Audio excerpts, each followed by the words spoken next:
in the workshop. Jazakumullah khairan for responding.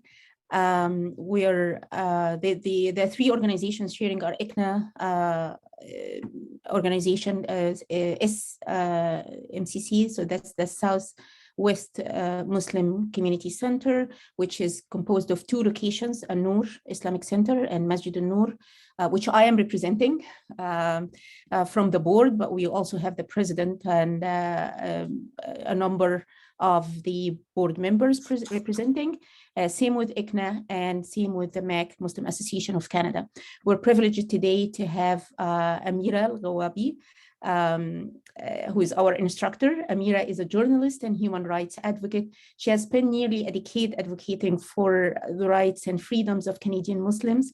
Her extensive work includes helping organizations build strategies to engage with the media, respond to crisis, and nurture positive relationships with the broader community. So we are looking forward to what Amira will add to our knowledge and skills today in responding to crises or crises.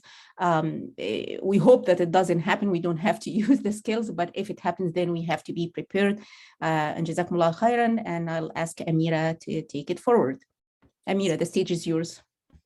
Okay, Bismillahirrahmanirrahim. Thank you so much, Nahla. Thank you so much, Saleha, for bringing us all together. Assalamu alaikum wa rahmatullahi wa barakatuh, everyone. Inshallah, you're all doing well and have enjoyed a wonderful Ramadan and had a good opportunity for Eid. So thank you so much for participating today. If possible, I would love for everyone to leave their cameras on. I will be sharing a presentation, but as Saleha mentioned, there will be breakout sessions, and it is nice, especially in the breakout sessions. Although to be honest, we have such a small group, Saleha, maybe we're just gonna talk amongst ourselves right here instead of breaking out, because it's a very small group. So that's actually absolutely fine, inshallah. So let me share my screen with everyone, and then we'll get started. And actually before I share my screen, let's just go around and just if everyone can introduce themselves, their role, that would be fantastic.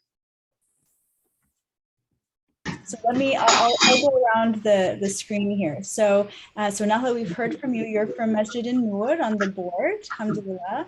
So I see Brother Hadi. Would you like to introduce yourself? And maybe others can just mute your microphone so they're not speaking, just because I can hear some background noise. Assalamu alaikum wa rahmatullahi wa barakatuh. Hadi Masri. I am the president of the Southwest Muslim Community Center, or Masjid An-Noor, the two masajid we run. And I'm actually looking forward to just participating and listening to learning what we need to do to better communicate publicly and better communicate during a crisis. So thank you. Great. Okay, thank you so much, Brother Hadi. I see Brother Sulman. Assalamu alaikum. My name is Salman. I am a Shura member for An-Noor Islamic Center, Southwest Muslim Community Center. I'm having the role of treasurer for Southwest Muslim Community Center. In my personal life, in my professional life, I'm an accountant, which explains my role with the organization. And I teach accounting mainly at different post-secondary institutions in Edmonton. I'm hoping to learn about crisis. Hopefully we will not have to use that in future, but I am looking forward to the discussion. Thank you. Great, thank you so much. Thanks, Salam. Thank you. Brother Tariq? You're on mute.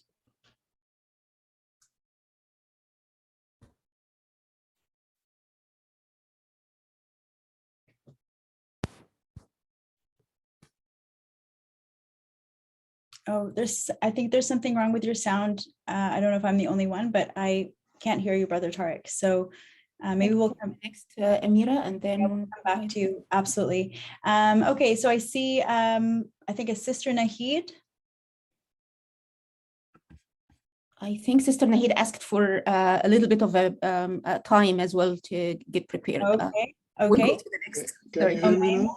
Oh, yes, yes, Brother Tariq, go for it. Okay. Assalamu alaikum, everyone. My name is Marik Chaudhary, and the three people already introduced, I'm part of that same group, SMCC, and just entering the phase of retirement from everything with this volunteer activities. So that's it. Thank you. You so much. Thank you. Retirement of everything. That No, trying to retire from the board. okay. No, I hope you continue to be with us. Mashallah, mashallah. Wonderful. Okay, maybe kicking it over to Misbah, Sister Misbah. Assalamu alaikum. My name is Misbah Dar and member of ICNA Sisters Board, and hope to learn something new with this great group. But again, sorry, right now I have logged in through my desktop and don't have any camera to open it. Okay, no problem. Yep, Thank you so much, Sister Misbah. Sister Alia.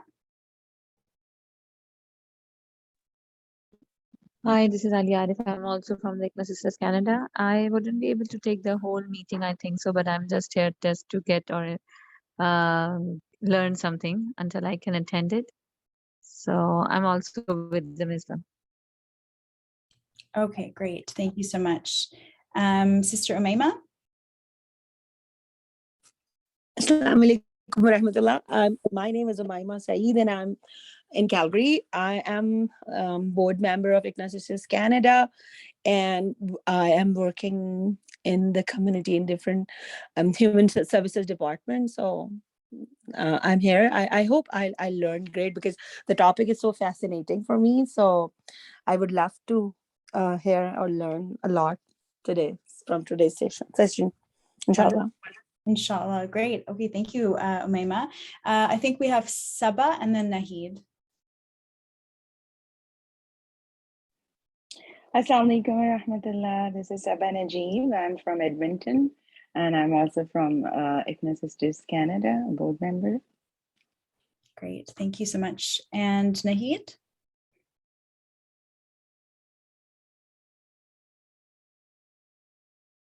Maybe Nahid's not ready. Okay. Abdullah, I think it's the last one, if I'm not mistaken.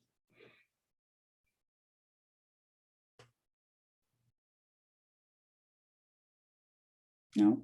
Okay. Well, Abdullah and Nahid, whenever you are ready to introduce yourselves, please do, inshallah. But I will get started just for the interest of time. Is there anyone else that I have missed? Yeah, my name is Fariha. Can you see my name? Oh, I see you as Nahla Goma. So you're under someone else's name. But maybe How come? you can change that, I think, in the. So My name is Nahla Goma here. Yeah, that's what it says on the screen. I apologize, and yeah, that's what might be my mistake. And in the rush of time, I sent a generic link to everybody. Just to make sure that everyone will be on. So you'll find my name a lot. So. What is your name?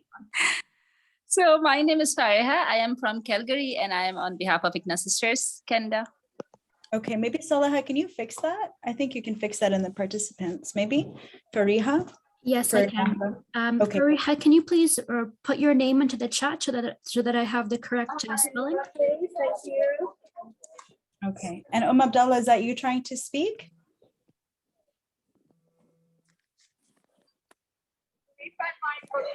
No, I didn't say anything. I'll just put myself on mute. Yeah. Okay, did you want to say a few words where you're from? Oh, yeah, sure. My name is Bushra Basim, and I'm representing ICNA Sisters Canada. Exactly. Okay. Thank you so much. Okay, and you can put yourself on mute then. Assalamu alaikum.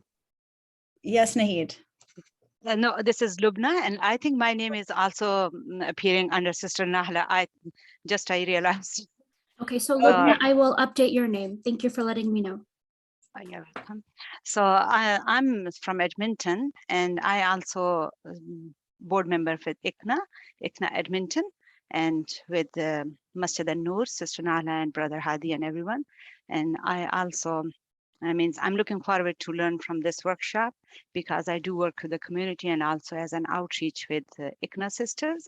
So I think I'll be looking a lot from this workshop. Thank you. Okay, great. Thank you so much. Okay, so I'm going to share my screen. I've just asked Saleha if you can allow me to do so, and I will get started. Thanks again for just doing the introductions, everyone, just to get to know one another. And we are set for quite a bit of time. We have, I think, 3 hours set aside for today. So hopefully you're able to see my screen. I'm just going to make sure that it's okay. Everyone can see my screen? You are good to go, yes. Good to go? Okay, wonderful. Okay, I'll try to see if I can share it as a slideshow and play from start. Do you see it correctly, or do you see the next slide? I do see the next slide. How about this way? Looks like it's correct, yes. Okay, perfect. All right, so let's jump into this. So really, I think what I heard in many of your sort of introductions was that, you really hope that you won't necessarily need to deal with a crisis. However, this quote really encapsulates as the crisis you have to worry about most is the one that you don't see coming. So I want to congratulate each and every one of you for being proactive and participating today, because it is so critical for any organization, any corporation to be prepared for the worst in case there is a crisis that they need to manage. So today we've got quite a bit of an agenda. We're going to talk about, what's at stake when we aren't prepared. What are the risks? What are the lasting implications on the organization, on the masjid? We'll talk about, how do you manage a crisis? What is it? What is a crisis anyway? What are the elements of that? How do we want to manage it? How do we plan for it? How do we manage our messaging? How do we think about things like talking points? How do we establish and maintain contact? And then we're going to look at a few case studies. They're more mainstream case studies, but I think they're very helpful because the principles speak to them. And I will sprinkle out throughout the presentation opportunities for us to sort of break out, discuss amongst ourselves, and also practice. So I've built into today's presentation a chance to practice writing a press release. So we are going to do that together over the course of today. So we have already kind of introduced each other. We've talked about a little bit what we want to know. I wanted to just, quickly ask if people had any past experiences with crisis, and if anyone has sort of a key outcome that they really want to have achieved today. So if anyone wants to dive in, you can just put up your hand so I can see it come up. But is there anyone, first and foremost, has anyone gone through a crisis at their masjid at all? Has there been an issue that you've had to deal with in the media that has happened in the past, say, year or 2 years that you can share? I'm not seeing anyone. That's good. I'm glad to hear it. No one has gone through. Okay, well, that's good. That's really great. Oh, Nahla, you want to say something? Go for it. Sorry, I was on mute. So it's not a specific crisis to our masjid, but I'd say something general that we all have gone through, probably with the Quebec shooting. And around this time, I personally was still in leadership and with some organizations. And even though it was not in the province, but we had to say something in our province. We had to talk about it because otherwise the consequences would have been much more. We're not reporting, we're not saying anything. So we had to talk either in front of other religious organizations, which might be churches, whether it's in the media. So a few of us, whether it is in the city, we held an event at the city hall and we had to talk about it. The way I addressed it at that point of time is to do it like a small group discussion and come up with some recommendations. I was not involved personally in writing a specific press release at that time, but we had to talk about it. So it was quite perplexing for most of us.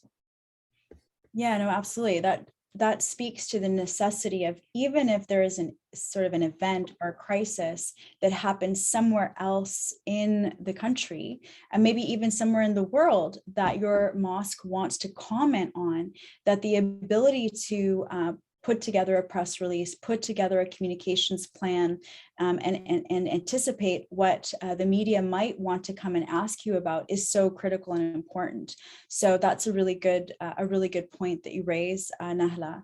Any other comments about having to prepare to speak to the media or wanting to get into the media cycle on an issue? Just recently also we had some attacks on some of our ladies here in Edmonton on the south side, on some Muslim ladies.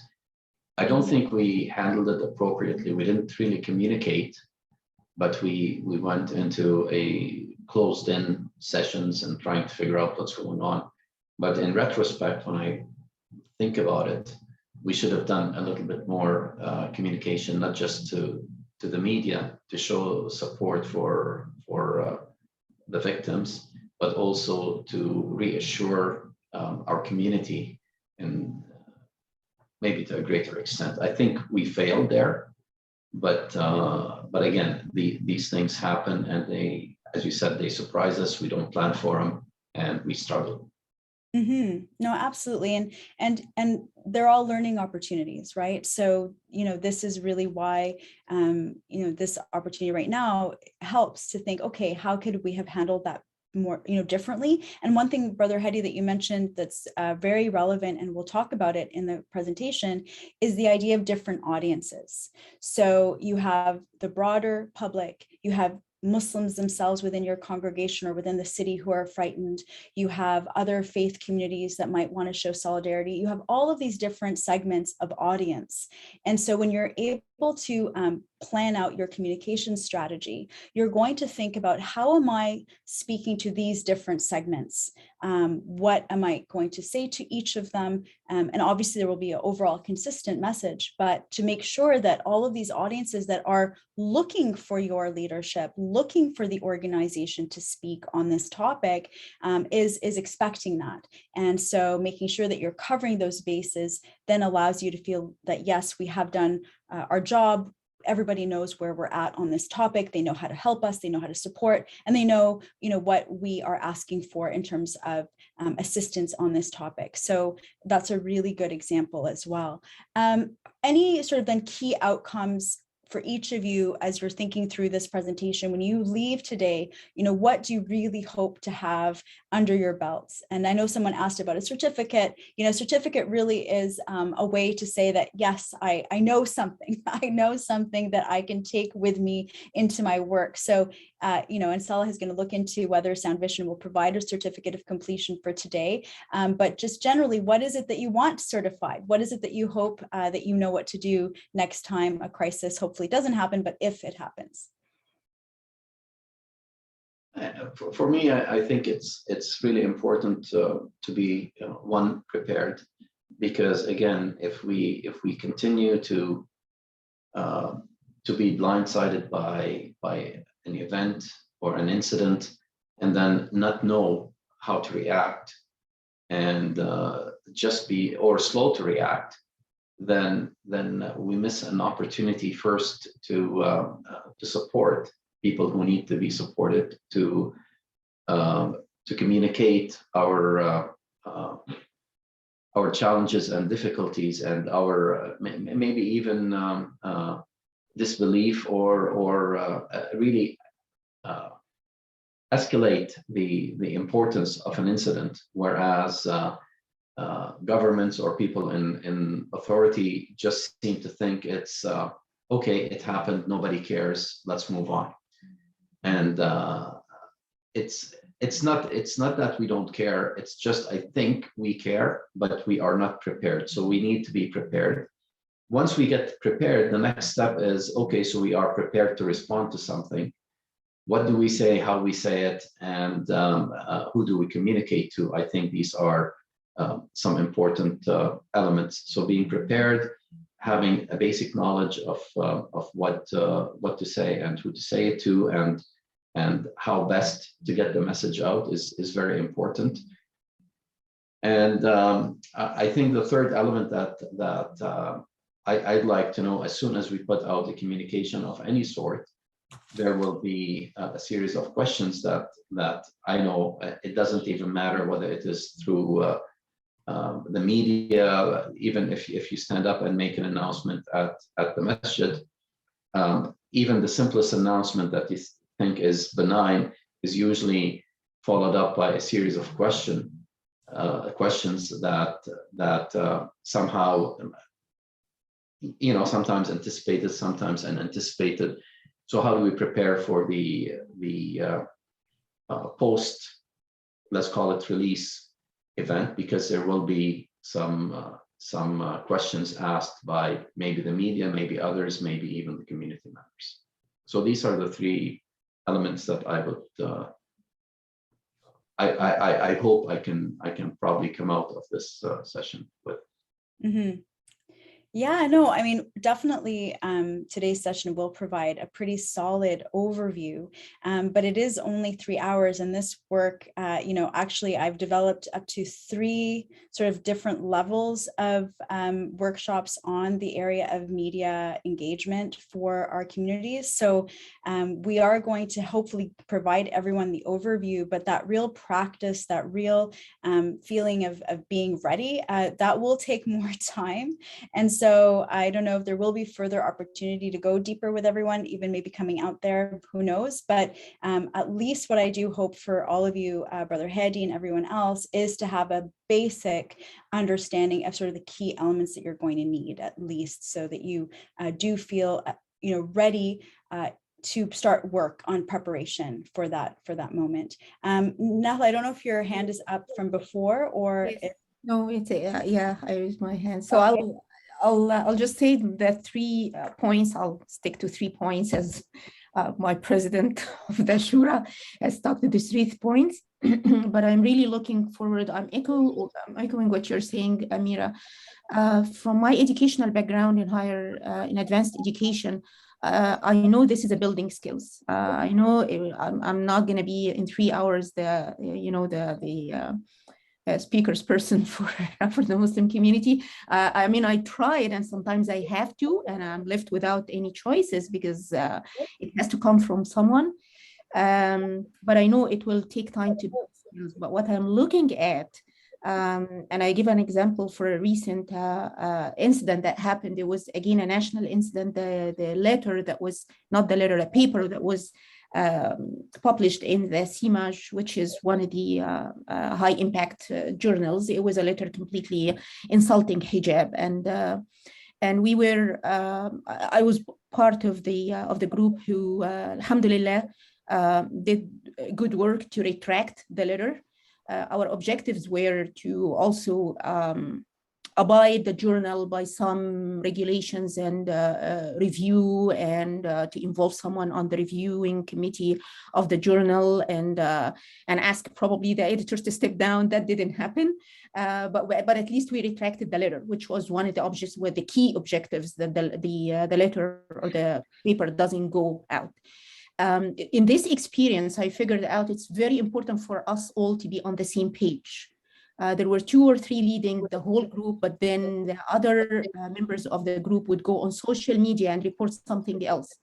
Or the person who published the paper would actually drag them to the social media to have some discussions and communication, which might affect the general target of our group, or objective, if you will, because if something was reported on the social media, or it was taken as a snapshot, a screenshot, that's enough to say, see how they are violent or not respectful when they are talking in a very scientific media. So that for me was important to ask the junior physicians at that point not to engage him on the social media. So important for me to be all on the same page, what to report at this time, and what platforms to use. What would be the priority of platforms to use when a crisis happened? Is it the press? Is it the social media? What would be our, let's say, priorities of templates or platforms? In a nutshell, how to do less harm when a crisis happens. To give ourselves time also to gather our thoughts and have an efficient and effective press release, something that really affects the media. Great. Yeah, no, excellent, Nahla. We will definitely touch on those points. Yeah, Suleiman, go ahead. Yeah, I would also expect something. So I will just talk about the last point, key outcomes for today. I would actually expect something, some kind of a toolkit or some discussion around what kind of preparedness we'd actually have before crisis happens, so that we're well prepared for the crisis, and what the Shura members or what the leaders in the community can do to be prepared for the communication, echoing Brother Hadi. But the other thing that I think we should also be talking about a little bit is our position at the community and how the perception of the community about this particular community. I mean, we are living in Edmonton, for example, and how or in Canada, and what is the general population's attitude towards this small community of Muslims, and how that should be taken into consideration for crisis communication. I would actually hope that there are some discussions around that. Mm-hmm. So having a sense of how you're perceived by the local community, that's going a little deep, Suleiman, because that actually requires more research. And honestly, for large organizations, when they are starting to prepare messaging, say around a campaign, for instance, so I'll give you an example. When I was working within the labor movement, they would have a campaign, for example, on universal pharmacare. They wanted to push this as an issue for Canadians. So what do? They actually do polling, they do focus groups to try to test the messaging with people to understand how can we present this issue in a way that's going to be received well by the public, right? We don't always have those types of tools within our small mosque organizations to be able to sort of test. What we can do is we can look at polling. So for instance, recent polling came out last month that looks at attitudes of Canadians towards different religious groups. And not surprisingly, Muslims are usually seen negatively. So we know that. And we're able to use that sort of information. And then of course, with the mosque's own relationships with communities, you can get an understanding of, what really seems to work in our community and referencing that in your messaging. So for example, if the mosque is accused, hopefully never, but of having some kind of nefarious ties with a foreign organization, what you would do in that instance to defend yourself is you would pull on your relationships with, say, the local church community, with the local Jewish community, with the local hospital that you've donated to, and you would bring these voices inside your messaging to support and reinforce who you are. So it's not just how does the audience perceive us, but which voices can we bring in for our messaging to tell the story that we're trying to tell about ourselves. So that gets a little bit deeper. And so I don't think we're going to have a chance to get too deep in that direction, but this is a bit of a sort of something to put in your minds as we start to think about these issues. So let's dive in. I don't know if there's any other comments, but let's dive in and start going through really good reflections here. Okay, so what we are going to do today is we are going to talk about how to prepare a communications plan and the elements of our response. So as we do this, the first thing that we need to understand is that the stakes are extremely high here. It takes many good deeds to build a good reputation and only one bad one to lose it. So your preoccupation, each and every one of you, with this issue is extremely, well placed, because it only takes, one crisis that is poorly handled, where the public is not feeling confident in the mosque organization, whether it's your own congregation or the wider public, that your reputation is left in tatters. So the risks are organizational risk. So there's a potential for losses due to uncertainty. It is a term for risk at the top level of an organization that includes sort of a material, strategic, reputational, regulatory, legal, security, and operational risk. So for instance, when we're talking about a mosque organization that has this type of risk, it means that if something goes wrong, people can stop donating, or the CRA can come down and say you're no longer a charity. You can be sued. There can be security implications if for instance, someone is quoted as saying something hateful in the mosque, then there can be security risk. So there's so many different elements and layers of risk when it comes to a crisis that happens. The reputational risk is that threat or danger to the good name or standing of a business or an entity. So reputational risk can occur in the following ways. It can be direct as a result of the actions of a company or organization itself. So the organization does something that is problematic, or indirectly due to the actions of, say, an employee or employees, or within mosque environments, it can be a member of the congregation, someone who said that they were a member who attended your mosque or attended events, and then they do something that's wrong. And all of a sudden you find yourself connected to that problematic behavior. And so why this is so important is obviously there's going to be lasting implication, because your organization's reputation is a priceless asset. Any damage to that reputation will have lasting and dramatic effect on the organization's financial health. It could even hurt your company, your organization's chances of survival. So this is, again, very important and critical. So ultimately, a good reputation makes the difference between success and failure, and its importance should not be underestimated. I think all of you know this, but I'm reinforcing how critical it is. Reputation matters in all things great and small. You have worked very hard to distinguish your branding from other nonprofits or organizations. You've worked hard to gain the confidence of your donors, the philanthropists, the communities that you serve. You've invested in promoting and publicizing the great success stories of the people that your organization has helped. And so this is so important that you protect that. The other issue, of course, now, especially with social media, is that with one bad deed, when one bad deed becomes public, the effects of that reputational damage will become very evident.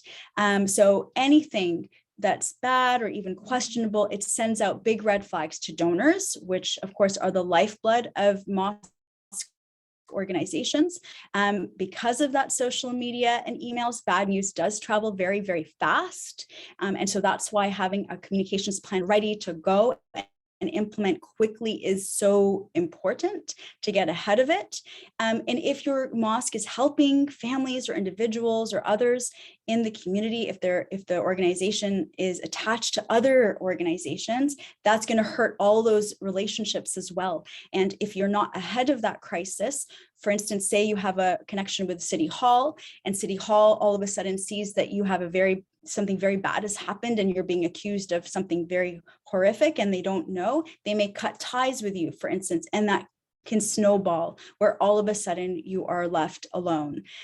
So boards are sure to come knocking on the doors to determine who was responsible for any negative impact on an organization. And so a board that is paying attention and sees that something wrong is happening, they're going to want to understand, how did the team mess this up? Where did things happen?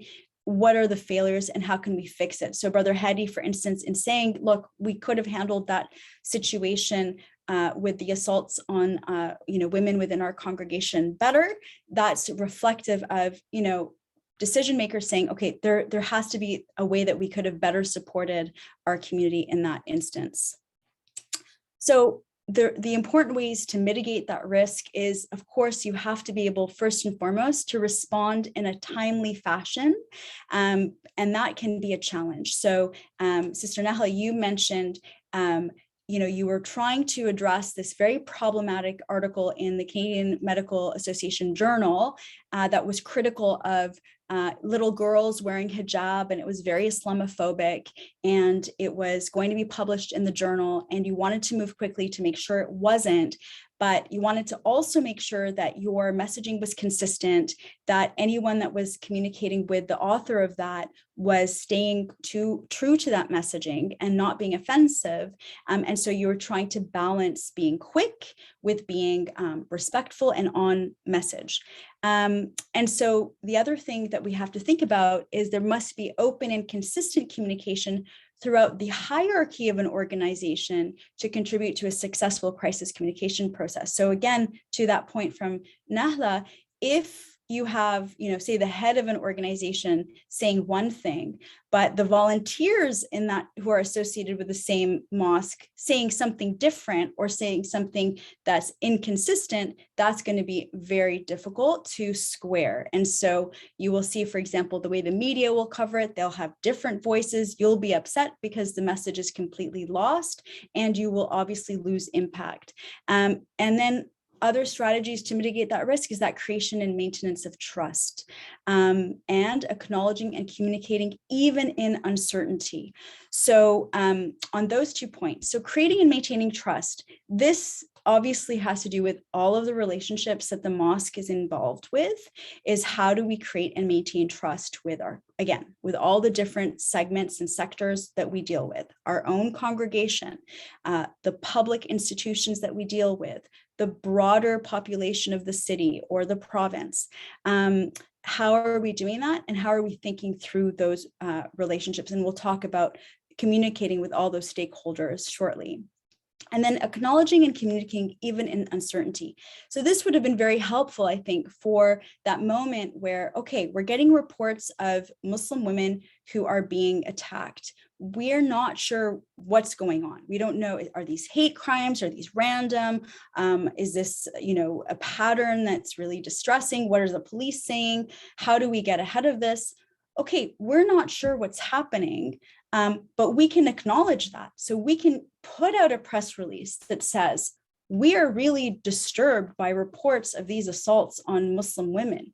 We are in communication with the police to understand whether these are going to be looked at as hate incidents or hate crimes. We are in constant communication with other public institutions, and we will be monitoring the situation and providing support as we try to understand this very disturbing and new phenomenon. So sometimes you have to admit that you don't know everything, but that you're out there and you're trying to figure it out, and you are ready to provide the support. And so even being able to do that is more effective than saying nothing and waiting for all of the ducks to be in a row and to wait for every answer to come to you and polish everything. No, sometimes it's better just to be out there saying, we're on this, we're aware of this as a problem. We are in communication with the right people, and we will get back to you. We are going to continue to monitor this and talk to you again. So being able to acknowledge and communicate even in uncertainty. Other strategies to mitigate that risk is the coordination. So again, speaking to the examples that we heard, the ability to coordinate the message, right? So one thing that's so important when we're thinking about coordination, and all of you right now, is to think about, for your organization, for your mosque, for ICNA, for, wherever you're participating, the institution, there must be already a basic message for who you are. Everybody has their mission, their vision, their values. Everyone should have that. That should be on your desktop. Who are we? Who is ICNA? Who is, the Southwest Community Center? Who are you? How long have you been in the city? What is your track record? Who you are is so important, so that when you start to coordinate on a message, first and foremost, you have a baseline. Everybody agrees who you are, and you know how to coordinate on that. Then you're able to coordinate on deeper issues. So what is our key message right now for this instant that you will discuss together? And again, coordinate to make sure that everybody stays on that key message. Again, be transparent and fast with the first and all communications. So really being, again, that idea of being fast is so important, because if you wait too long, others will step into that void and may or may not make a mess of it. So for instance, if these women are being attacked and you're very sure that, or you're starting to think that this is really a pattern of hate that your community is feeling, but you're unsure, you don't want to say anything, you might find that the police come out and say, you know what, they don't seem to be related to hate, and we're just investigating them as individual acts of violence, and no one should be alarmed. And that happens. And then you kind of lose your momentum if that happens, because you kind of have to say, no, wait a minute. We really want the police to investigate these as potential hate incidents or hate crimes. And so if you're quick to say, we're requesting the police to deal with this as though they are hate crimes, and that's what we expect from our institution, then the police is going to have to sort of respond to you versus you responding to them, if you understand what I mean. So being proactive in your public communication. We're going to talk a little bit more deeply on that point, because it starts to get into the area of policy demands. So you want to also involve and engage those affected. So this is one that people miss all the time. And basically that is that these women who have been attacked, to stay on this example, these women who have been attacked, has the mosque spoken to them, right? Like if you're able to, you need to really engage with the people that you're trying to speak on behalf of. So, and that can be difficult. So remember, you've put out an initial statement saying, we've heard of these incidents, we're extremely disturbed, we are looking into them right now, and we are trying to make sure that we are ready to respond and provide the support. You put that out there, so community's like, okay, the mosque is on it, they're aware of it. The media is like, the mosque is looking into it. The community is trying to understand what's happening. They're calling on the police to look into this as hate. You've bought yourself some time. Now reach out to these women, talk to them. What do they need? What do they need in the response? What's happened to them? And that will give you more understanding of the situation. And that, therefore, for example, if the women are saying, we don't want any attention to ourselves, then you are going to say to them, okay, are you okay for us to speak on your behalf? Can we take a quote from you? Can we keep you anonymous? And you can sort of have a relationship with those people who are at the center of the story, so that when the media calls you and they say, have you talked to these women? You won't say, no, we actually haven't. So it's like, well, how come you're speaking? What gives you that right to speak versus, yes, they're a member of our congregation. We've had conversations with them. They are deeply disturbed. They do not want to go public. And they've asked us to really reiterate how frightened they are and how they believe the police must do more. So it gives you that, that ability to sort of speak with authority, which is very, very important. You want to use integrated approaches. So we're going to talk about that. That's to the point around, which platforms are we using? Are we going to be using social media? Are we using email to send out the press release? Are we calling the journalists that we know? So really thinking about the different approach that we're going to have to handling this crisis. Again, coordinating that approach. And then, of course, the idea of building sort of a national capacity, supporting sort of national ownership of an issue. And that is to say, for instance, where it's relevant. So for example, if we're dealing with a crisis that's, relevant only to the Edmonton Muslim community or relevant only to Calgary, that's fine, no problem. But if it is like, and may Allah protect us, but if it is an attack, if it is something that is going to make headlines across the country, you want to have some connections with other mosques in other parts of the country. You want to have a connection to the Canadian Council of Imams. You want to have a connection to the National Council of Canadian Muslims. You want to be able to also think about the national implications of what's happening in your local neighborhood and community, because that will be also very helpful in terms of making sure that as communities, as Canadian Muslims, we are consistent in our messaging, and what we say in our local is being reflected and amplified elsewhere in the country. Are there any questions so far about any of this? I'm just opening my screen. Any comments or thoughts?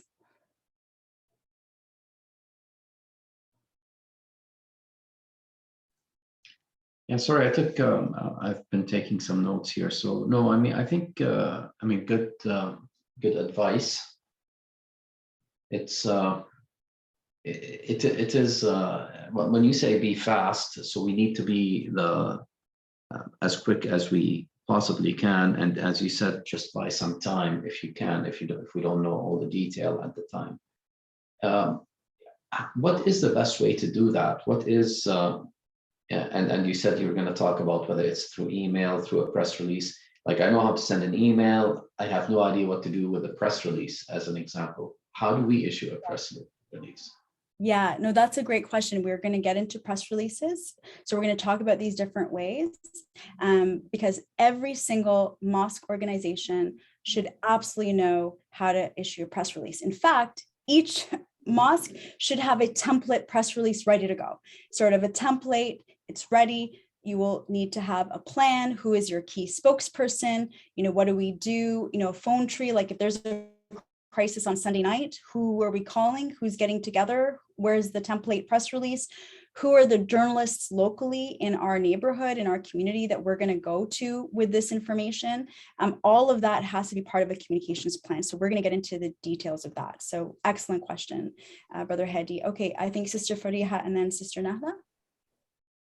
Yes, while you were explaining this, I was thinking like, how do we realize or figure out the correct magnitude of an event? Like what are the measures, or I don't know how to say it, but how do we realize that this is the real potential in this, that we like being inexperienced, or kind of sometimes it's difficult to realize how important or how long-term consequences some event might have.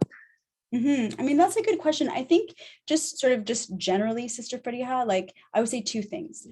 One, there's going to be the scenario where something bad is happening to our communities, and we want to bring it to the attention of the public and the institutions. We want to say, look, this is happening to us. We are receiving anthrax in the mail. We are afraid to go to evening prayers. We are not getting sufficient security, and this is a problem, and we need help. Right. So there's that instant where we want to raise an issue, or any other type of issue that we're trying to get attention. So that's going to be, but there must be a crisis aspect to it. Like there is a real risk to our communities in some way. So that's one. And two, the other one is where we are being under the microscope for an issue. Something has gone wrong with the mosque or with the community. And how you know that, you're going to start getting the calls from the media. Like that's how you know. All of a sudden there's a story in the media, or someone tweets something about you, or someone calls a reporter and says something, makes accusations. And all of a sudden, the president of the board is getting a phone call at 9 o'clock at night on a Sunday saying, we just heard this. How do you explain this? What do you say about this? And so those are kind of the two in terms of crisis. I'm not talking today about sort of more long-term media engagement. How do we talk about ourselves? How do we build, our reputation more broadly? I'm talking about crisis primarily for today. Okay. Yeah. Okay. Thank you. That makes sense. Yeah. No problem. Thank you, Sister Priya. Sister Nahla. Jazakallah khairan, Sister Amira. So I think I had two questions. You answered one of them, which was how to build capacity with the local press or newspapers and press releases. It's hard because I worked with organizations who have already a channel of communication. So like you said, crisis would happen, and the media would reach first to these organizations in the city, and they would report. And for other organizations, they are not known to the media. So, but that will need a long-term building relationship with the media. I guess you answered this. This is not the scope of today's discussion. Perfect. Okay. Well, I can take this off of line and ask you later about it. Yeah, I mean, what I would say to that for now, because it is important to know, is that there has to be relationship building happening by all of our mosques with I've often identified 4 key areas in our communities that we should be engaged with on a regular basis. So the media, of course, is one. We should know the local reporters in our city at the local CBC or the local newspaper, or, we should know who they are. We should invite them out for lunch. We should invite them to the iftar. We should build a relationship. And if we, when I say we, it's maybe we designate, a media team in our mosque, 3 or 4 people who are designated to work on media issues. And they're the ones that are fostering and nurturing those relationships. And those relationships are not only being nurtured in times of crisis. On the contrary, those relationships are being nurtured in the good times. So if you're having a blood drive, if you're raising money, if you're doing anything, you want to be on the phone and sharing that news and sharing a press release about the good work you're doing with those journalists so that they know who you are and they know you on a first name basis and you know them on a first name basis. That's one. So the media, I would say the education system, the school boards we have to be working with, law enforcement we have to be working with, and the fourth one is the elected officials in the city. These are the four sectors that are so critical that we have relationships with. And I'm saying first name basis with people, where you are having lunch, where you are having dinner, where you are inviting for coffee, where you're just chit-chatting at a soccer game. You are building relationships. People understand who you are, they know who you are, and they trust you as a member of their community. You know, so that's really, that's where I would leave that point on. It's a very good and important point. Perfect. Thank you so much. And my other question was regarding the social media. Again, it's just the gap, the generational gap, let's say, between us and the new generation who are so much on Instagram and Twitter and other social media that we can't even see the messages that being communicated through the community. So we might be conveying a message to the media, and they are talking in their different social media, conveying a completely different message. I guess this is also a building channels that we have to have some way of sending out a message through these social media platforms. Absolutely. And so, you know, every mosque has their own sort of financial capacity, but where possible, you know, mosques should hire at least part-time or full-time people that are monitoring and sharing social media content. What are you doing I mean, we've just come out of a pandemic, so we weren't doing much in person, but now, inshallah, that we're hopefully moving towards back to normal, inshallah. You know, do you have someone who's attending your events and posting images on you should have a Twitter presence. You should have a Facebook in particular, because that's the way, I'm sure you must have a Facebook for all of you, because that's a way to engage with your congregation as well. So you really do need a communication strategy that includes these key platforms, Twitter and Facebook, Instagram as well, if possible, and TikTok. I mean, many people are catching up to TikTok. That's like aspirational, but the idea is these are all ways to tell a story about who you are as a community. This is what I'm talking about, generational gap, because what you hear from the new youth, the way the platforms they are using for communication is completely different than what we're using for communication. But that's your audience, right? Yeah, we'll take it to the audience. Yeah, we'll talk about it. Thank you. It's good questions, mashallah. Very good questions. Okay, so let's get into then when we're talking about the crisis management. The secret of crisis management is not good versus bad. It's preventing the bad from getting worse. So what is a crisis? A crisis refers to an unforeseen event that an organization can face at any time. Such an event may be capable of causing a significant degree of damage to the organization in terms of profits, the market position if it's a company, public image, employee turnover, etc. An organization may face crises that arise due to factors related to the external environment, or it may emerge from within the organization itself. Okay, so external environment, we've talked a little bit about that. Within the organization, actually, the press release we're going to practice, it refers to a crisis that could happen from within an organization.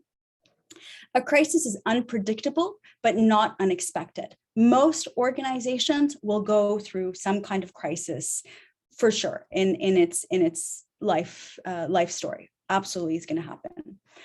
So 3 elements that are common to most definitions of crisis is that there is a threat to the organization. There is an element of surprise. This might speak to Sister Fariha, who was looking for sort of those benchmark kind of how do I identify this? A short decision time on how to respond, and a need for change. So something needs to change, something has happened. So I see that participants have raised their hand. Let me just see who's asking a question right now. Go ahead. Assalamu alaikum, Sister Almira. This is Maria Hashmi. I joined your workshop just as you were finishing intros. I'm sorry I'm stopping in the middle. My question is regarding your previous discussion that you were having about making connections. I just wanted to be clear on one point. You said that we should be making having personal connection, knowing them by first name.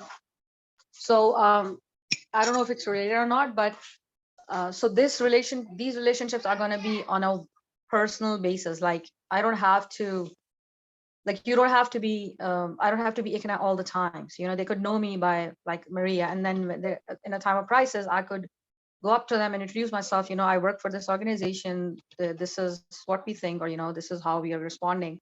Or do I have to make that connection as ICNA with all these four? You mentioned, you know, the school, the police. Yeah, I mean, so police. yeah, it's an interesting question, Maria. So for example, so say at your child's school, one of the other parents, you know, is a reporter at, say, the Edmonton Journal, I think it is. So that person, you're like, you talk with that person, you have a relationship. You haven't said everything about your life, but you know they're a reporter and they know that you're a community volunteer, right? So you have a relationship. Something happens at ICNA and you want them to write a story. So the next day that you see them at school, be like, hey, listen, I know that you know that I'm involved in the community. This has happened at our organization. I'm wondering, do you want to have a chat later to talk about it? Because I think that this would be a great story for the paper, right? So then you can bring it in if you have that kind of relationship. Otherwise, if it's about just saying as an organization, as ICNA or as your mosque, saying we need to start building relationships, let's get on the phone and say, hey there, I am so-and-so from this organization. We would like to just invite you to, you know, we're having an event this Saturday. Please come and check it out. Or, you know, I'd love to have lunch with you and just talk to you about our community, right? Like, and sometimes they won't have time, but it's just trying to find opportunities where you can build those relationships. Sometimes, for example, CBC, you know, before the pandemic here in Ottawa, they would have like an open house. So they would say, come meet our reporters, come meet our editors, and people from the community would just go check out the studio. We should be taking advantage of those opportunities, going in saying, hey, I'm the president, or I'm the vice president, or I'm a volunteer. I do this, I do that. Lovely to meet you. Can I have your card? Here's my card, right? And you start to build. Reporters actually really do want to know who's in their communities because they're always looking for story ideas, right? So my background is journalism. I worked at the CBC. I've worked at other newsrooms. I still write. And I can tell you, I'm always looking for stories. I'm always looking for interesting things that are happening. So when I start to build relationships and someone calls me like, hey, have you seen this? This is really interesting. I'm happy because it's an opportunity potentially for a story. So you can do it both ways, either through your own personal network that you start to, you know, build and meeting people, or very intentionally on behalf of your organization.